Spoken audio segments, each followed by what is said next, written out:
Listen, I slurp my tea at you. Sounds delicious. Adam, if industrial design were a fitness center, you'd be the 300-pound, sweat-drenched bodybuilders exploding pectorals. That is inappropriate and disgusting. Welcome to Engineer versus Designer. The podcast. For engineers, designers, and people who consider 3D printing a sport. My name is Adam, industrial designer of CADjunkie.com. And my name is Josh, mechanical engineer of SolidSmack.com. As you are well aware by now, each week's show whip cracks your ear holes in three halves. This week we're looking at new business models for do-it-yourself 3D printing. We'll start with the top product design stories from this week's news, courtesy of SolidSmack.com. Followed by design tips, tricks, and Q&A compliments of CADjunkie.com. Yep, and in the third half we'll talk with special guests Alex Newman and Evan Malone of NextFAB Studio, where the gym membership business model meets the 3D digital makerspace. Welcome, Alex and Evan. It is such a pleasure to have you on the show today. If the two of you were Rocky and Bullwinkle, which one of you would be Rocky the Flying Squirrel? I just got to know that. I think we both said we would be Rocky, but my answer was, being the boss here, I run around sticking my nose into everything, and I thought Rocky was kind of a busybody. Okay, guys, stay put. We'll be hearing more from you as the show goes on. Josh Mings of SolidSmack.com. Tenderize the flank steaks of ignorance with the meat hammer of knowledge, if you would, please. What have you got for us this week? All right, this week's SolidSmack update is brought to you by the EvD necklace design competition. Sponsored by Shapeways. Here's what you got to do. Design a necklace in 3D and upload the models to shapeways.com with the tag EvD. The winner, chosen by our panel of judges, including jewelry designer Anthony Tamaro, will have his or her design printed on Shapeways for free up to $200. Seriously, folks, this is so dank, and I really wish that I could compete because I want me a free necklace. So jump on that, people. Enjoy the idea of printing objects in the material of your choice. Well, you've probably heard of printing chocolate, mashed potatoes, and even skin cells. But now, yes, this cool new way of printing is part of a research project at McGill University. The prints are created by a methyl ester depositing robot, building the piece layer by icy layer. It currently takes about 132 hours to build an 11-inch model. But ice sculptors, your job just got a lot easier. I loves me some water methyl ester depositing. Yes. What do you do after growing an engineering community to 70,000 users and 20,000 3D CAD models? What do you do? You snag a massive $4 million in Series A funding to add to the $1.1 million seed round you already had. Wow. That's what GrabCAD engineering and design community did to kick off the new year, with plans to grow the bustling model sharing site to the largest online engineering community in the known universe. Excellent. And how is GrabCAD being used? Well, if you're a fan of Portal or Portal 2, the teleporting escape game from Steam, you could grab some Portal models off the site and recreate them. Nice. Logan Sion and Stefan Hess are a couple of Portal jumping fiends and did just that, reverse engineering the handheld Portal device using everything from CNC and vacuum forming to glow sticks to make it happen. Very cool, guys. But I'm kind of doubting it works. I hope it does. That would be good. Now, if you're interested in having your very own desktop 3D printer, you will be very happy to know the PrintBot Kickstarter project is fully funded, people. Oh, yes. They had a goal of $25,000, met that, then proceeded to achieve $830,000 in total. Now the project will bring full 3D printing kit to you for just under $500, first of its kind at that price, and first Josh will print out the first replica of himself. That's a lot of firsts. Very cool. So Alex and Evan of NextFAB Studio, when are you buying your first ice printer? Well, ironically, the McGill project you mentioned is something that I made the original equipment for. It's a Fab at Home machine was what they based their ice printing project on. No kidding. And I'm one of the creators of Fab at Home. I'm genuinely surprised, but I want the listeners to know that we did not plan that. No idea at all. That's awesome. I'm so glad to know that. So you already have world. Well, I haven't tried printing ice with it. I thought it was a cool idea. I didn't realize it took so long, though. 132 hours is pretty incredibly slow. You'd think half of it would melt by the time the rest of it's done printing. I think they stick the whole machine in a freezer or something like that. Yeah. What would you print with it? With an ice printer? Yeah. I guess shot glasses or something like that for vodka, that kind of Shot Ice food. cubes. yeah. Although I don't know if the methyl ester tastes very good. I'm going to spend 113 hours or whatever printing a 3D ice cube. I like This is brilliant, guys. This is the future. It is the future. The future is now, my Oh, friend. hey, Adam. Adam. What? Your hair, it's on fire. Oh. We'll be right back. Adam O'Hearn of CADjunkie.com. Massage our sponge cake brains with the chocolate icing of knowledge, will you? What have you got for us this week? As you know, this week's CAD Junkie Q&A is brought to you by the EvD necklace design competition sponsored by Shapeways. Get those necklace designs up at shapeways.com with the tag EvD. We're going to pick a winner and print the winning design up to $200 for free. Seriously, folks, please do this. It is going to be a blast, and I cannot wait to see what you guys submit. Today we're chatting with Alex Newman and Evan Malone of NextFAB Studio, who use the gym membership business model for their digital fab facilities in Philadelphia. So, gentlemen, in the third half, we're going to be talking about the grand vision for NextFAB, the inspiration, where you guys see it going in the long run, all that kind of stuff. But first, I wanted to get down in the trenches for a minute and just talk about what it's like from a technical standpoint to manage a model shop that's effectively geared toward consumers. This technology is getting better all the time, but let's face it, it's not that easy to learn this stuff. What makes you think that the general public is ready for it? Well, it seems to be a lot of excitement in the general public around things like personal 3D printing, personal fabrication, Ponaco, all those other sort of have it made for you, but you design it kind of customization businesses. So I think there's just a big movement afoot to empower the customer to be involved in product development, and I think this is a little bit result of we're losing a lot of manufacturing jobs here, and so there's like a pent-up frustration with people who want to have jobs in manufacturing but not ready to move to China for that. Well, so what kinds of data do you end up dealing with most frequently? What are people using? I think that varies a lot. Our typical customer varies from a very art-oriented person to a sort of industrial science-oriented person to just someone who's interested in cool stuff. So we get everything from napkin sketches to maybe a clay model or, a piece of cardboard they've cut up and folded. So it's really anything and everything. Oh, that's really interesting. So you guys will actually help them take their napkin sketch and turn it into a digital model that can be printed. Definitely. We do a lot with vectors. Most of our CNCs, like the laser cutter and the plasma cutter, and the router can just run off vectors. So I basically tell people work with whatever program you're familiar, whether that's Illustrator or Rhino or SolidWorks, anything that can output a DXF. And then on the fab side, what tools are your users using? Why do you think they favor those tools? So the number one most popular machine is the laser engraver, laser cutter, and I think it's because it's intuitive. It's pretty much a what you see is what you get kind of machine. And it works with a wide variety of materials, and some of them are pretty when you're done. You don't have to do too much post processing. Right. So that's got a big appeal.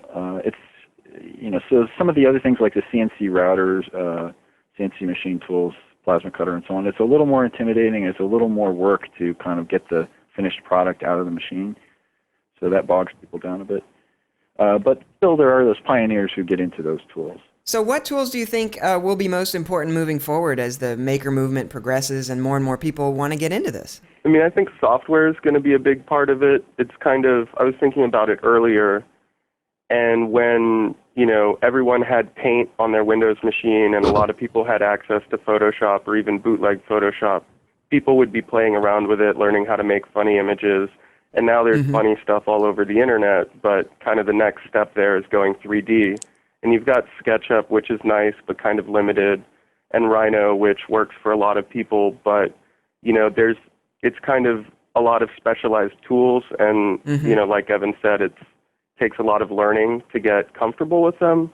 So I think what's going to push it forward is more intuitive software and having that feed directly to the machines.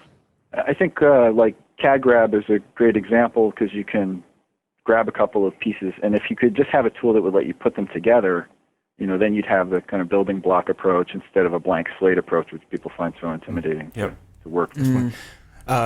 So, do you guys have any good war stories? I'm sure you get some completely insane data to fabricate or request. What are some of the craziest challenges you've been given from a technical standpoint, and how do you manage customers that struggle to make good data? Well, I know we have quite a few examples where we'll get a request for a 3D print job with something like a SketchUp model. And the total value of the job, in our normal pricing scheme would be, like under $100. But the data is so bad that we would literally have to spend like 8 or 10 hours of labor to fix it. So those are the things that we struggle, kind of getting back to the customer, trying to educate the customer a little bit and spend less than 8 hours doing that so that they can send us a file that's, closer to being ready to print. And usually I find the best way to resolve that is to get the customer in for a face-to-face. You can show them the machine, you can look at the file together. Typically describing the problem or the way the machine prints is doable over email, but it's very difficult. You have to put in screenshots and use a lot of descriptive language where if you're looking at the same computer screen, you can point at the problem. Yeah, that's interesting. I mean, so Alex, to hear you talk, it sounds like you're as much a teacher as you are, a shop technician. You're really educating people and treating this place as much like a classroom as a fab shop. Definitely. We run a lot of classes. I teach a SolidWorks class, which I kind of started teaching a couple months after getting familiar with the program. So it's been a learning experience, but we definitely, we have people working on the machines and they're having trouble doing something and they come and ask you and say, well, if you fixture it this way, it'll be a little bit more secure. So we kind of teach everything from the software to the technique, just whenever it comes up. And given that there are so many places where you can just sort of send a file and have it made, we feel like it's, to offer something to people here that's different from what they can get online at a sort of a commoditized price. We really take a pride in educating them, helping them feel like they can take part in that design process and eventually take it over for themselves. That is fantastic. Wait, Josh, I think your chair is dripping. Ouch. That is really gross. It hurts. What is that? It hurts. We'll be right back. And welcome back. Today, as you know, we are chatting with Alex Newman and Evan Malone of NextFAB Studio, who are taking a membership approach to the makerspace model, so getting access to top quality digital fabrication tools like 3D printing and milling machines is as easy as going to a gym. We asked them to come on because we are big believers that the maker movement is changing the way people think about the products that people like Josh and I design. So, Evan, you founded NextFAB Studio. Where did the idea come from, and what was the impetus that really got you started there? Well, as I mentioned earlier in the program, I was involved with the Fab at Home open source 3D printer project at Cornell. I was one of the inventors of the Fab at Home machine, and had a chance to show that, like the very first prototype machine that was functional at the opening of a Fab Lab, an MIT Fab Lab in South Africa. So it was a pretty neat trip to go down there and show what I felt like was fairly cutting-edge technology at the time. This was 2007. And the people there, most of whom were coming in with very little or, if any, education of any kind, let alone technical education. I got to see them in the Fab Lab get their hands dirty with, well, so to speak, with laser engravers and CNC routers and so on and software. And within half an hour, with the appropriate kind of coaxing from a technical supervisor, they were able to actually make things. And you could see all sorts of potential in that model, where the barrier isn't so much the understanding, the capacity of the person to understand the tool, it's just access to the tool. So I felt like I really wanted to do something like that in Philadelphia, which is my adopted hometown, and help the Philadelphia of old, when it was sort of a world-class center for manufacturing, kind of resume its mantle, become more prominent in manufacturing again, and help the country retain some of its manufacturing prowess. So could you, maybe Alex, describe for us the typical NextFAB customer? We get sometimes high school students coming in with their parents to learn software and sort of see the machines, either because their parent has an interest in it that they've kind of passed on to their kid, or imposed upon, or the kid, heard lasers and kind of dragged their parent there. Oh yeah. I had a little girl actually come in to see the plasma cutter once and was just blown away by it. But we also get artists, people who are, they have an idea for a sculpture, but they don't quite know how to make it, or, again, don't have access to the tools, so they're looking for someone to do the fabrication. We're located in the Science Center, which is a breeder facility for tech startups, so we get scientists coming down from upstairs sort of with they know SolidWorks, so they bring a drawing or send us a file that we can cam off of, and they say, I need this part for my experiment. Can you help me make it? Things like that. So it really runs the gamut. It's hard to describe the typical customer except to say maybe that they're interested in the technology. Like a lot of people these days, you guys have got a great idea and a really impressive jump start on it, but how will you know when you've succeeded? What does success look like for NextFAB? Well, I've always wanted to have a metal 3D printer, like an EOS M800 or whatever they are, or an RCAM e-beam system, something like that. So I think when we can afford one of those and we can share that with our members, then I'll feel like we're doing pretty well. Spoken like a true geek. The definition of success is gear. I love it. So obviously the maker movement is a big, big deal right now. We really do seem to be at the precipice of a whole new era of consumers expecting people to be involved in the product design process, be it through crowdsourcing of ideas, funding through efforts like Kickstarter or community fab shops like yours, that essentially make this really high-end, expensive machinery affordable to use on a small-scale basis. What do you think are the primary drivers that are causing these kind of movements in the industry? Is it just the technology, or is there something bigger going on? Well, I feel like there's frustration in the United States in the sort of there's probably like a certain fraction of the populace that has a gene for tinkering with things. And there aren't that many manufacturing-related jobs right now. Defense industry aside, there's most of that work is going overseas, and so I feel like people are just wanting to. They have that itch to make things, and this is taking form in hacker spaces and 3D printers and so on. And the other side of it is that the technology is getting cheaper and more automated in the sense that you don't have to spend your life learning how to operate it. You can spend a couple hours learning how to operate it. So what up-and-coming technologies do you think are the most exciting for you as a company, and which ones are the most exciting for your customers? Right now, we have an inexpensive 3D scanner here called the Next Engine, and it does a pretty good job in terms of the hardware is great. You get a good cloud of data out of it, but converting that cloud data into some kind of model that you can then modify reasonably well is incredibly painful. It's just not feasible for us to offer it as a service because of the amount of labor required. Right. Or you have to invest in quite expensive software. Yeah, and the point was to get to the level of software required to make it easier and more practical, you have to spend $30,000 for a seat of something like Magix or RapidWorks. Those are, unfortunately, it seems like a hostage market there where this collusion on prices or something, because it's crazy that it's that expensive. Yeah. I think the open source software community, if its attention could be drawn to this problem, could solve it pretty quickly. I think there isn't that much awareness of this as a bottleneck in the capability of So we need to make 3D scanning of, like, say you scan yourself and then you can become an avatar more accurately in Second Life or an online gaming system. That might be a killer app for 3D scanning and help get some of the model data processing. There has been some good work done with the Kinect, but I feel like there's a limit to the resolution there. So if I were to invest $100,000 in NextFAB tomorrow, what would you buy? Well, in that case, at $100K, I'd say we probably go to a big machining center. I think that's about the right price point for it.